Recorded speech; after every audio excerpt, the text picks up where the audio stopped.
Do you have a special place you travel to each year? Or maybe it's not even somewhere you go. Maybe it's something you do each year or every so often, and you want to scrapbook it, but the photos are starting to feel repetitive. Well, today I'm going to scrapbook a camping trip that we have done for the past 3 years. And truth be told, I have not scrapbooked any of these photos, but over the next couple of months I'm going to, and I'm going to share tips with you to help your pages feel individualized and not so repetitive so that you can get all of the layouts done and not feel like they're just clones. So let's go ahead and get started. This is my favorite camping trip that we do each year, and one of the benefits of actually being behind on your photos is you can look at all of the photos from the previous 3 years and decide which ones you're going to print and scrapbook for each year. So my first tip would be, try to create photos, take photos, and print photos that are a little bit different each year. Maybe get a different angle. Like I thought that this was so cute and unique, different from anything that we had at the previous year. And then this is my daughter and her bestie, and I loved this picture of them, and I didn't have a picture of just the two of them in the previous year. So what I'm scrapbooking today is 2024, last year.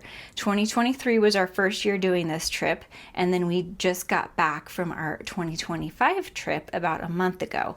So I've got all of the pictures from our second trip, and I'm going to put them all out here just so you can see what I'm working with. So you can see I've got a little bit of journaling here. I'll talk about that. But I've got a bit of a variety of photos, and I did that on purpose.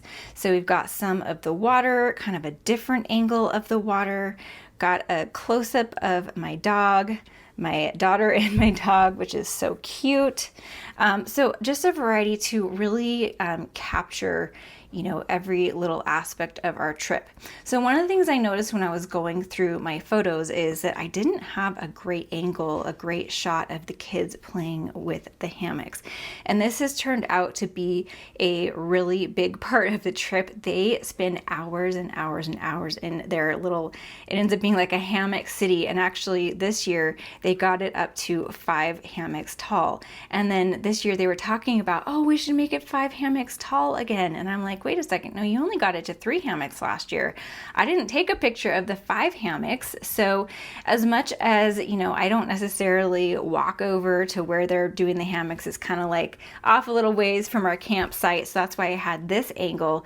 This year I made sure to walk over, make sure I got a really good shot of the 5 hammocks tall. So you'll see that in the next video in a couple of weeks. But I love the little, pose that my son is doing here while he's watching everybody. They end up like flipping upside down, and oh my gosh, they have so much fun. So I wanted to make sure that I included this, and I even cropped it in further because in the original photo, like I said, I was, back further because I was back on our campsite.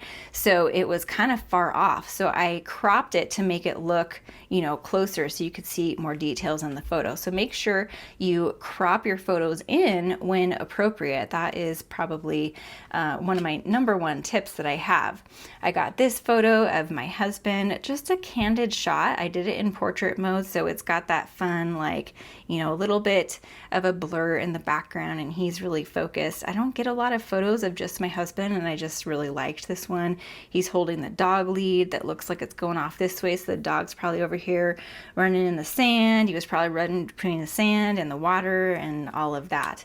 I got some action shots, so you can see that, especially with these two here. They're not necessarily the best photos, but one of the things that is beneficial of looking back is if I had scrapbooked this last year, I don't think I would have included these photos. But then looking back at this, I was like, oh yeah, we played washers. It's such a fun part of our trip. Our friends always bring their washers game, and there's games going on all weekend.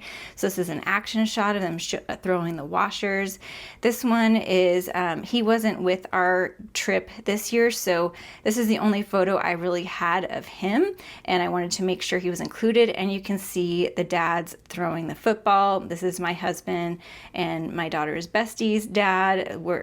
Our families are all really good friends, which is so fun. There were 5 families included, and so they're playing football, and they do that every year, so I like that that's in the background too. And you can see the camper here and their pop-up here, and then our tent was somewhere over here.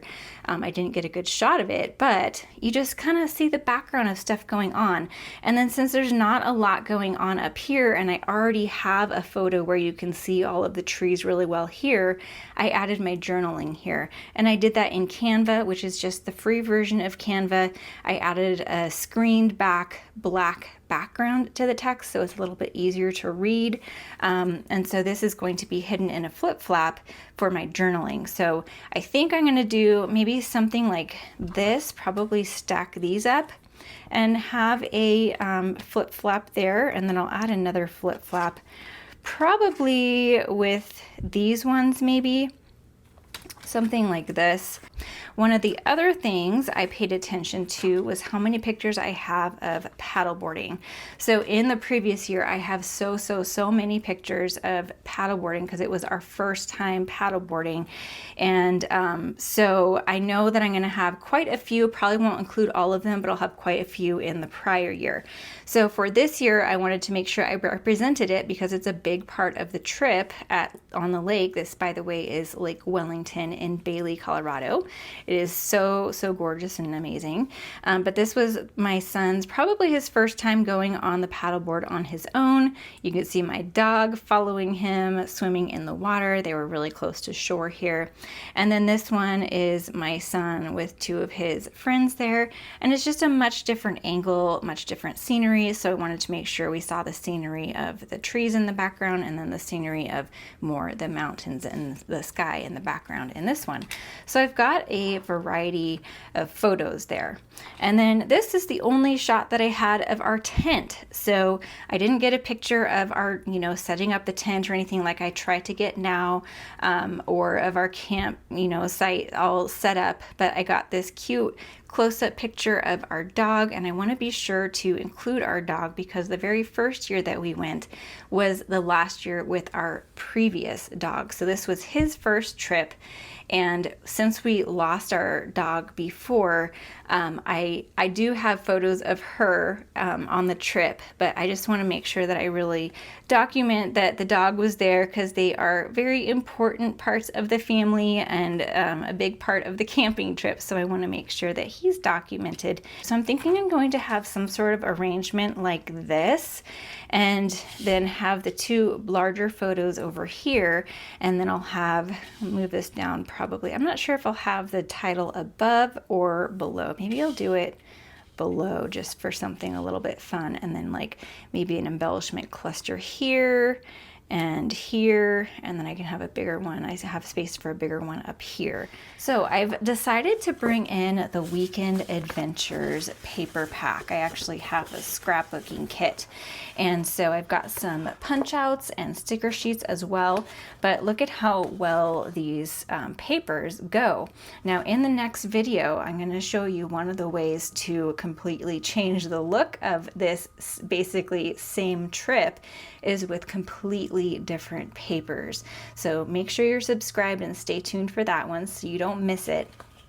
But at first look, I'm probably going to rule this one out only because I'm not a big fan of orange, and I do have a little bit of orange in the tent right here, but I'm going to set that aside just because I just know it's not my favorite paper. It doesn't represent my style.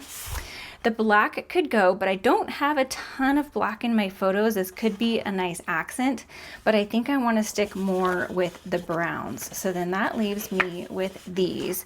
Now these papers here, we've got this wood grain, and then I've got just a little bit left of this wood grain. They were the specialty papers in the scrapbooking kit, so they're only one-sided. They were designed to be like background pages in the kit. I didn't follow the directions of the kit, So let me bring the rest of those in here. This is the directions, and so there's some cute layouts, but I just went in a completely different direction. The last layout I did with this, I used a bit of this and quite a bit of this darker wood grain paper too. So I will link that video at the end of this one so you can check it out. I did a much different layout than I'm going to be doing here with this same paper. And then I also have all of these pop outs, and looking at these, I'm going to need a title obviously, and I'm thinking that this might be really fun, and I want to choose my title because that's going to decide what papers I'm going to use as well. And this one works really, really well because these are obviously days well spent, and I like that it's blue too. I have quite a bit of blue in my photos. I could use the Great Outdoors as maybe like a subtitle here. I could use beautiful. I'm not going to punch all of these out yet because there's so many different ones that I could use. And then over here, Weekend Escape could work as a title as well, but I'm thinking I want a little something more substantial because on this side I only have the 2 photos, so I think I want a longer title down below, and this one kind of fits what the image I have in my mind right now. So I'm going to go ahead and save that one, although it would work. It would bring in a little bit of orange without bringing in a whole lot. And then I also have all of these on the sticker sheet. This one, unfortunately, I got stuck to another sticker and tore a little bit off of there. So if I use that, I'll have to camouflage it. I probably won't use it on this because I'll probably use it more for the hiking where I have more view photos. But anyways, a lot of these could work. Camping life, of course, this and this would be really fun, but I'll save these for when I do the embellishing.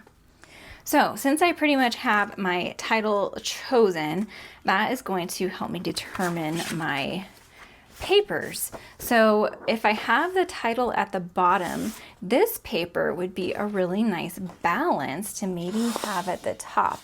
And I was looking through some older scrapbooks recently, and there's one that really stood out to me, a design that I did. I'm going to change it up a bit, but it kind of had a block here and then another block at the bottom that doesn't go quite to the edge, comes out a little bit more, and then a couple of banners going through. So that's kind of what I have in my mind. I'll matte these in white or maybe a really light, like basic beige color. And then let's see what the rest of these look like. The brown, if I have that at the bottom. I typically don't like to have a lot of pattern under my photos. This is also, I think, a bit more brown than I want to bring in a bigger piece, and I really like this piece. This is probably my favorite pattern, and of course we have all of the gorgeous trees, so I'm thinking maybe I'll have this one kind of at the bottom.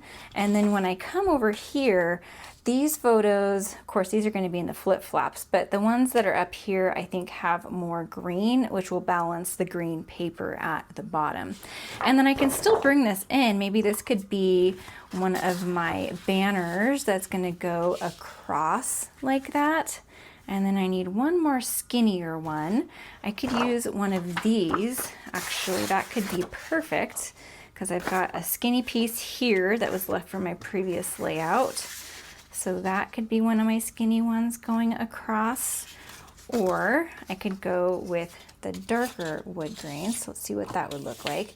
Actually, I can already tell there's not quite enough contrast between these two. So I think I like the lighter wood grain better.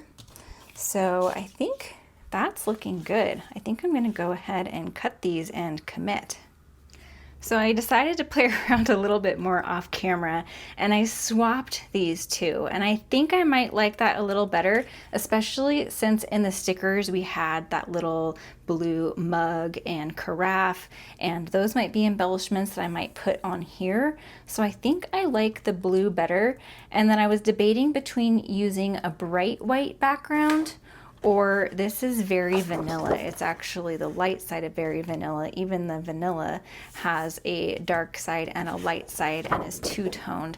And there's actually white and very vanilla in this pack, but I don't really like the very vanilla up against this, and I would ink around here with some pecan pie, but I think it's just a personal preference. In general, I'm not a big fan of a vanilla or an off-white color. I typically like a crisp, bright white. So I think this is what I'm gonna end up going with, and I'm gonna ink around the edges with pecan pie.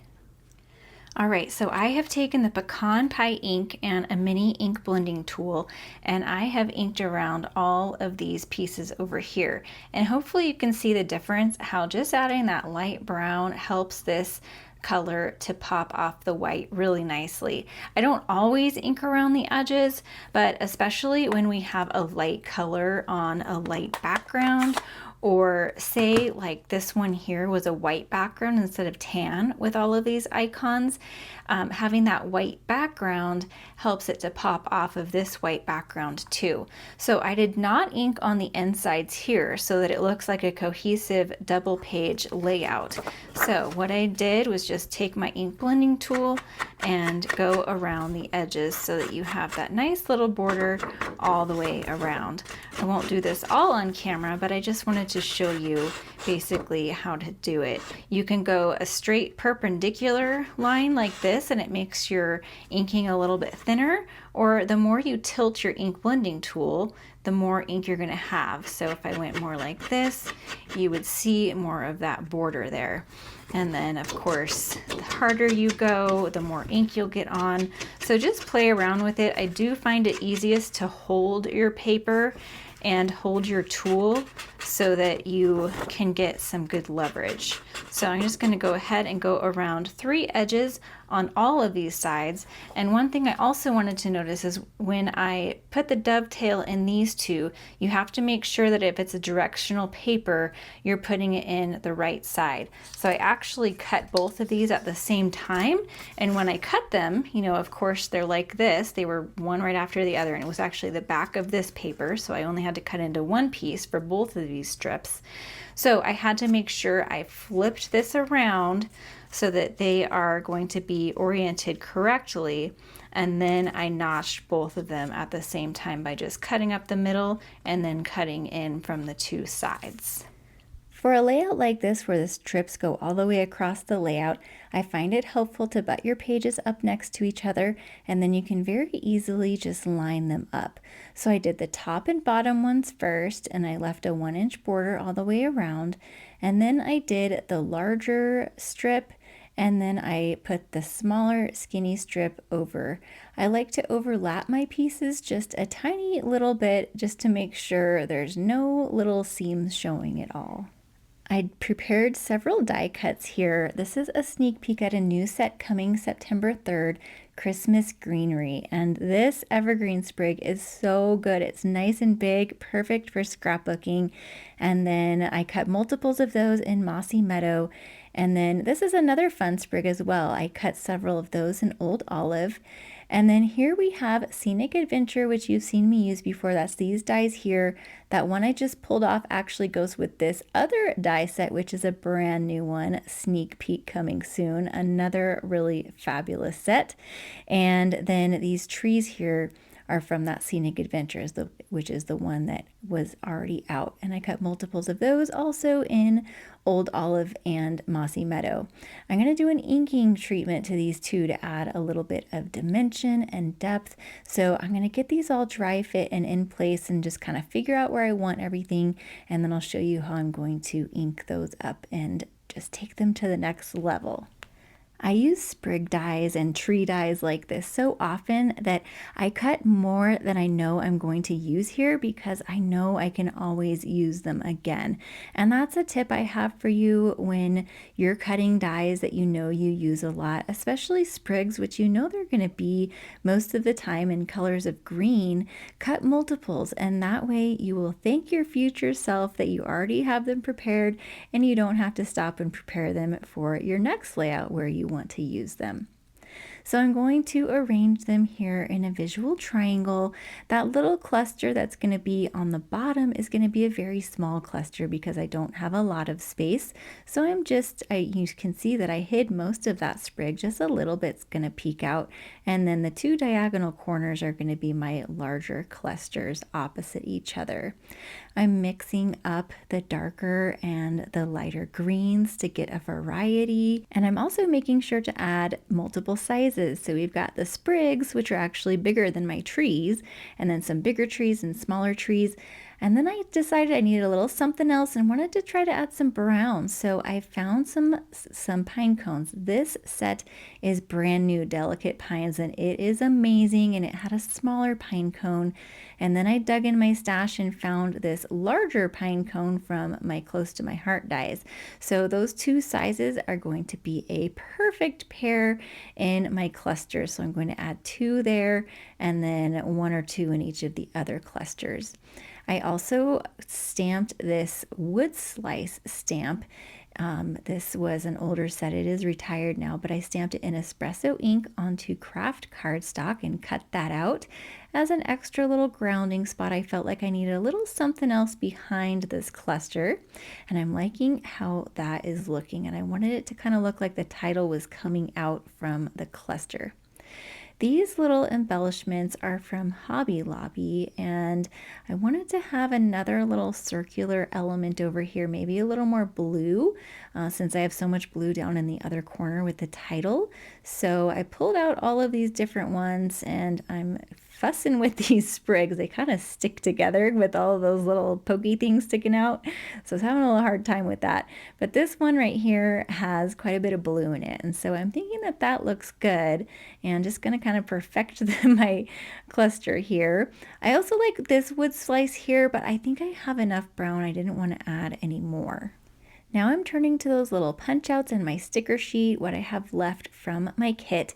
And there was this banner that I had pulled out previously. It says The Great Outdoors.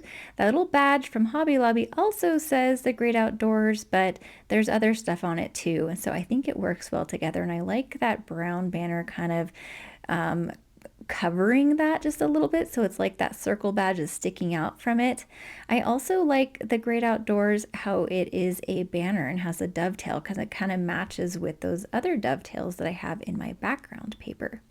There's also this other little saying here that I wanted to have kind of opposite The Great Outdoors. It's kind of the same look and feel, so I didn't want it too close, so I ended up putting it right on top of the flip flap.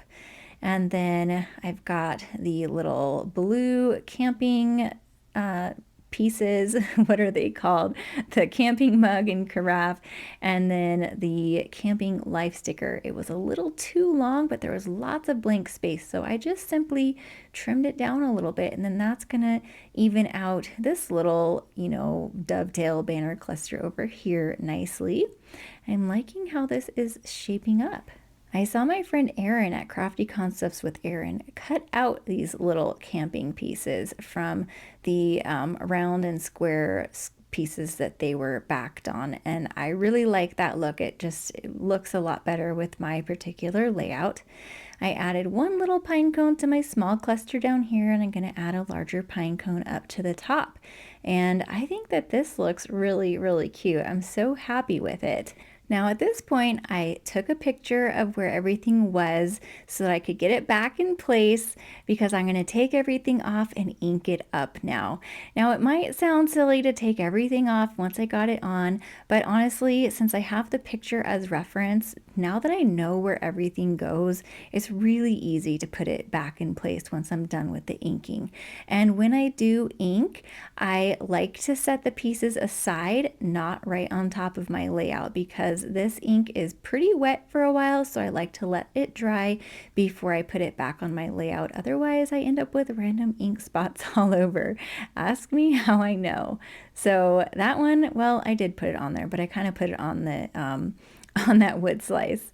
But anyways, I'm just going to kind of add a little bit extra to all of these pieces, and hopefully you can see how much depth and dimension it's adding.